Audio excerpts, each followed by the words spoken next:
Hey y'all. I say hey y'all. I can't quite bring my don't do the hey baby thing. Apostle turned to me and said, hey baby. I was like, nah, I can't. Yeah, I can't do that. Before I begin, let me just kind of confess something to you. I had 53 years with my mom. And sometimes when you're that close to greatness, you take it for granted. Yeah. My mom, somebody called her recently a little big deal. Small in stature, but very strong in impact. I want to tell you a story. My niece got me from the airport on Saturday. And so as soon as I get in the truck, she says, Bronk, we gonna hang a door as soon as we get to the house. I said, no, we not gonna hang a door. If you wanna hang a door, you can hang a door. She said, no, we can do this. So all throughout the day, she's signifying to me how important it is that we hang this door. The mayor said earlier that Mom opened many doors for a whole lot of people, primarily our sisters of our community. Can y'all give God praise for the fact that she would spend her life? So in the way that I do, I go on Facebook. I'm ready to clown. Because my niece wants to hang a door, I'm sitting on the couch, neighbors are watching, everybody smiling and clowning. Like, y'all good? They see a grown man with a camera and 3 women trying to hang a door. And it hit me, Wayne, it hit me at the moment that I went outside to clown. This is exactly what Aretha Morton would do. Not gonna call nobody to do something she knows how to do for herself. When she was married to my father, she would always complain that Dad would sit down, watch Monday Night Football, whatever day the football games came on, while she was carrying, in her words, 50-pound bags of coal across America. Y'all know she has some stories, right? That's what we do. Can I just suggest something to you? My mom didn't just open doors. She hung them first. It's one thing to be able to open doors so that people can pass through. It's another thing to hang the door that the very people are able to walk through. I'm excited for a woman that I now respect in ways that are unimaginable. Not because I didn't respect her before, Councilman, I did. Or Senator, I did. It's not that I didn't respect her before, but when you're that close, when you get a chance to go over and eat spaghetti with the spaghetti that she made or the chicken and rice that she made. See, y'all got a chance to see Bishop Aretha Morton. I got a chance to see Mom. But I got to give her flowers. The woman changed lives. I'm going to tell you a last story, Bishop David. Every Baptist preacher got 3 closings. This is my last one. What many don't know, Elder Ray knows, is that Mom didn't just want April 24th to be celebrated by Mom. My anniversary is April 24th. Wow. Bishop or Elder Nancy Fitzpatrick's anniversary is April 24th. So we're able to share in this day. When I first got into ministry, one of my first assignments, Apostle Weeks, was she took me to a funeral at Harriet Tubman Church on Market. And when we're walking in, Elder Ray, I'm sure you already know this, we're walking in, they fighting inside the funeral. Come on, don't act like y'all don't know. That's what we do sometimes. It ain't a funeral until somebody fights. So they're fighting in the funeral. Everybody's running out saying they fighting. So I'm going the way the crowd's going. Everybody's leaving, I'm leaving too. She said, oh no. I said, what we doing? We out? She said, oh no. Ministry is not Sunday morning. Ministry is walking in this place and comforting a family that everybody is now abandoning because it's a little chaos. Not only did she walk into chaos, she had every comfort in creating chaos. I remember one time she told me, she said, baby, now President Biden, when he was Senator Biden, he called a meeting, and she said, no, you don't call meetings. We call meetings. And so she asked everybody to leave so that when Senator Biden showed up, nobody was there.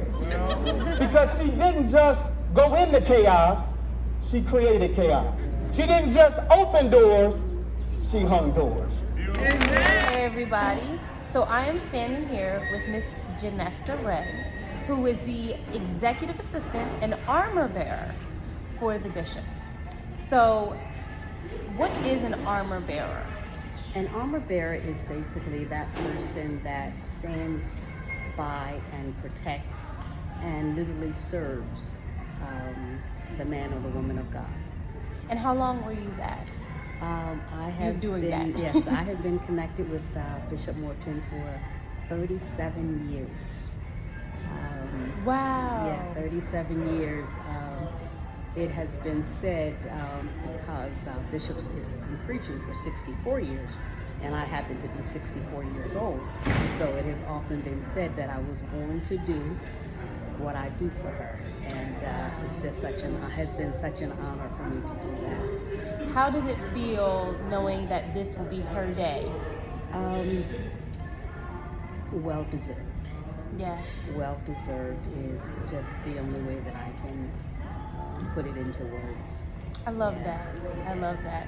So we will see you out there. Right. And congratulations, because you're a part of this as well. Yes, and I know she is watching and having a ball, yes, enjoying all of the love that she's yes, getting. Yes, indeed she is. Thank you so very much. Thank you. Thank you so very much for this day. Today we are indeed celebrating a historic day whereby in 1959 Bishop Morton preached her what they called then initial and or trial sermon. And here we are 64 years later, a day well deserved.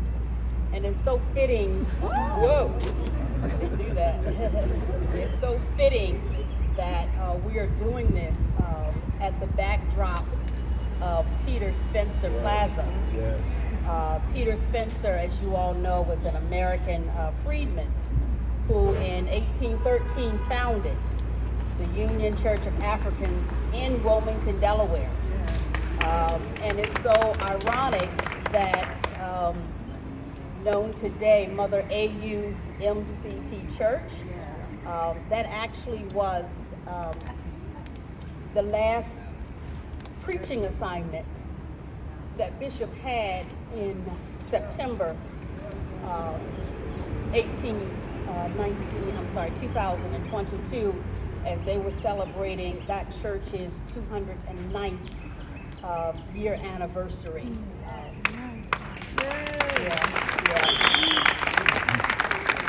In Bishop's words, if she were here, Bishop would lean over and she would say, I'm having a humility attack. Because that's just who she was, humble to a fault.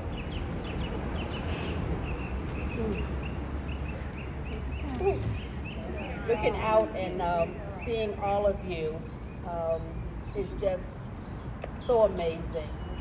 And I can imagine that if Bishop were here in the flesh, and I say in the flesh because she is definitely here in spirit with each and every one of us. If she were here, she would say, I love you guys. And then she'd probably say something funny because with all the gifts that Bishop had, comedian was one right at the top of the list. Bishop wasn't just funny, she was laugh out loud funny. And she will certainly be missed for that. In closing, I want to take time to personally thank my manager, my friend, my sister friend, Miss Donnie Bougele Smith.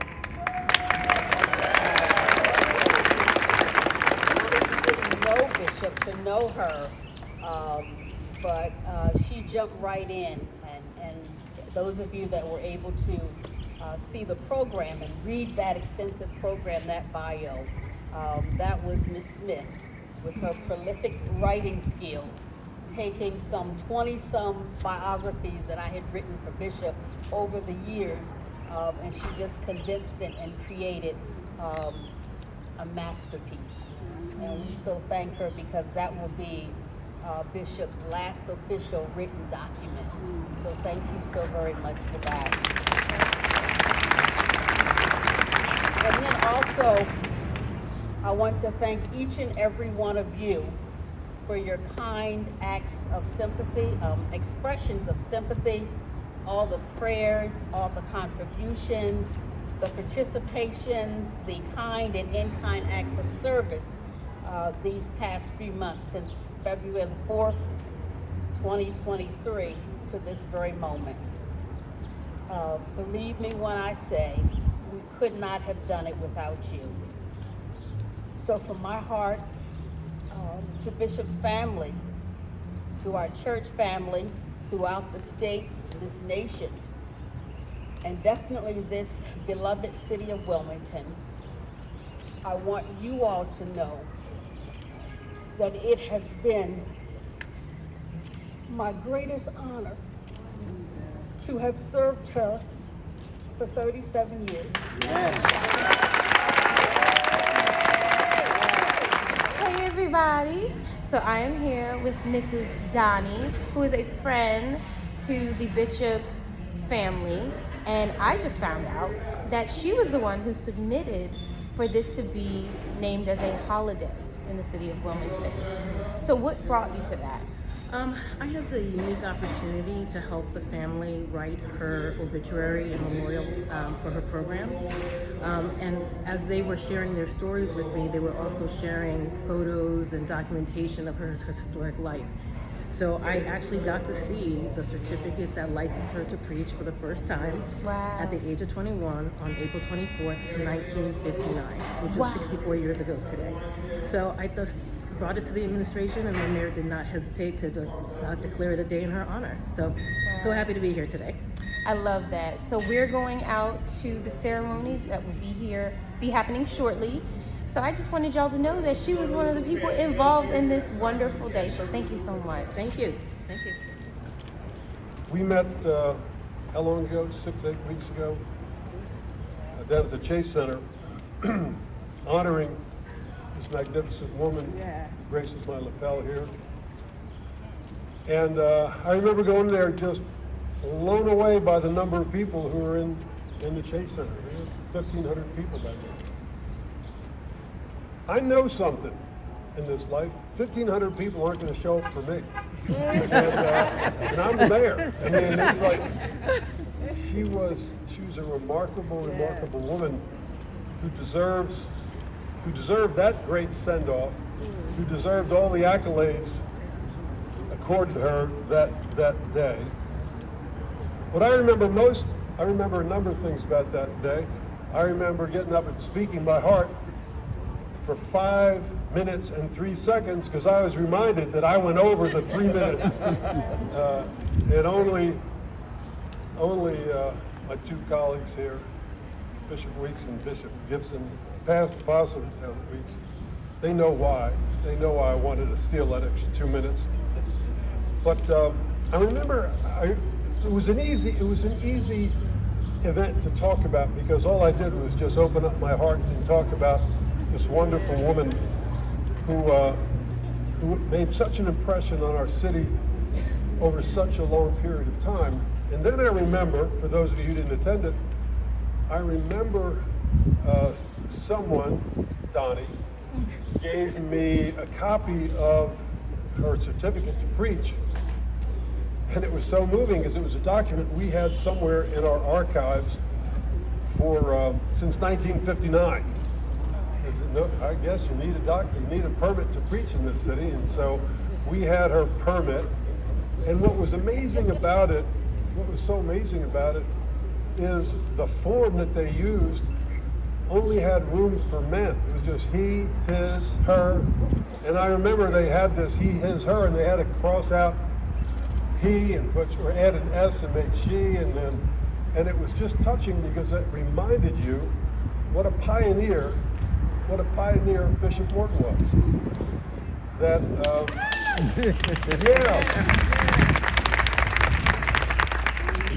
it reminded you that there were doors closed, and some people, when they came up to those doors, turned around and walked away, and Bishop Morton just pushed right through those closed doors. And what she meant to this community over so much time was extraordinary. So I remember when we spoke that night, I said to the crowd, look, the seminal moment in that life wasn't just the day she was born, it was the days that she was ordained. And that's the day we ought to memorialize in Wilmington. And so I promised that day that we would make April 24th Bishop Aretha Morton Day in Wilmington. And here we are.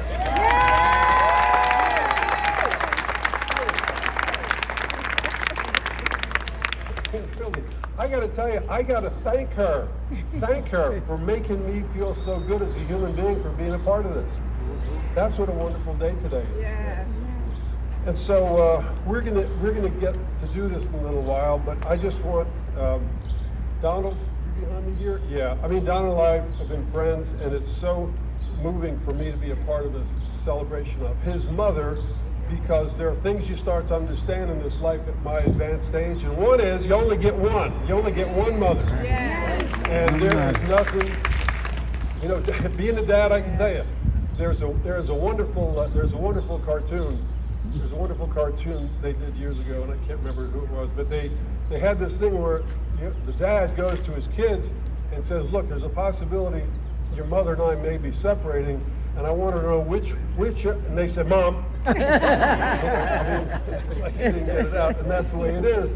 As much as my kids love me, I know where they're going. And so I'm just so moved. I'm moved here to be mayor of a city that loves a person, and that love reflects our value as a city. And I'm just so proud. So we're going to get to the formal ceremony in a little while, but we have a number of people who want to get up and pay their respects. And first, I want to introduce Brigida Fields, in whose district the church resides.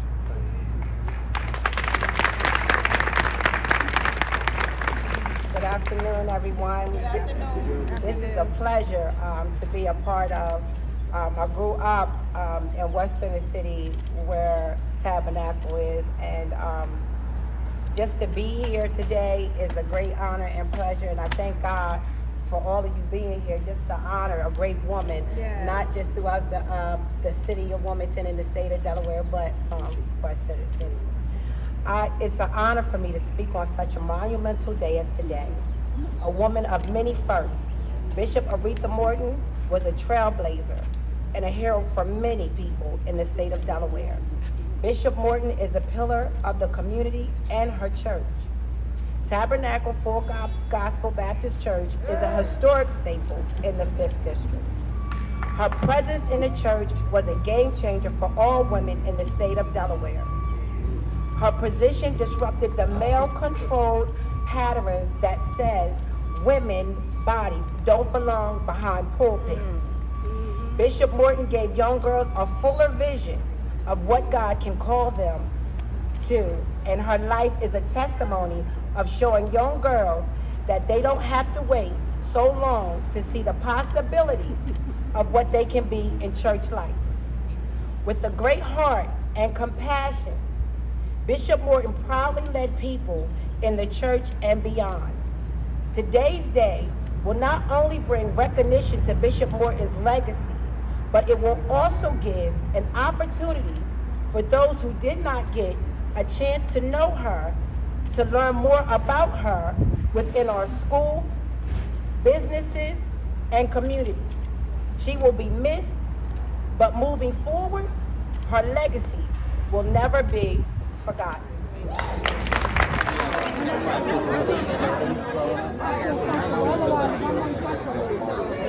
I used to come in here and turn around and parallel park it like in one swoop. You know, like it was nothing. Damn it, get your head down. You can't see.